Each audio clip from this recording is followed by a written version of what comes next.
I have a friend, a very close friend, who we were in elementary school, and he was bullied, and it affects him to this day. We're almost 40, right? And he brings it up. And I remember one time, and my mom, she always said, Mark, just be nice to everybody, right? And that's one of the things that's always really stuck with me.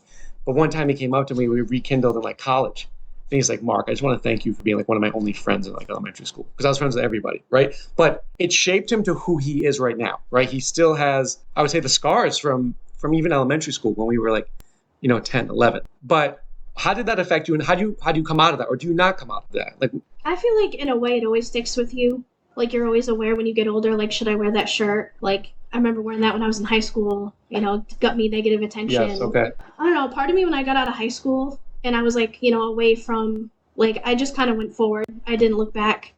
I didn't really have the best experience in high school. I had like my own group of friends. Which is sometimes the best, right? Yeah. I just kind of like, I did have really good friends, but I didn't try to be somebody who I wasn't, is what I'm trying to say. Like I didn't like try to like, go to school wearing like American Eagle and Aeropostale to fit in. I was just like, well, you know what? They don't like me because I wear this. I don't really care. And then I don't know, when I got out of high school, I just stopped caring. I continued with my own style. And I guess I'm still kind of the same way. But like when girls were mean to me and would call me negative names in high school, like about my body, about like the way I dressed, yeah, it does kind of stick with you. You get like sort of like a body dysmorphia. You start to like I must change at least like 5 times before I leave the house and like look at myself in the mirror to make sure like that everything is like put together like at least 20 times before I leave the house. When you're coming in here, because again, we have this mental benefits of working out, right? You feel positive, but now you're more confident. You're losing weight. You're liking the way you look. Does it make that stuff easier? It does, but it also makes it easier that I feel like everybody here is at their own point in their story.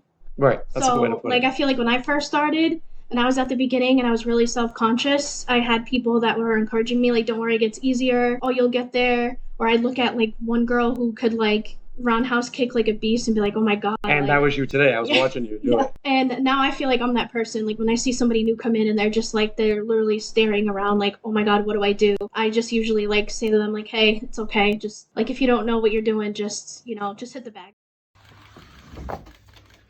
Hello, my name is Dr. Marc Bochner. Don't forget to check out my new book, Pug Learns to Believe.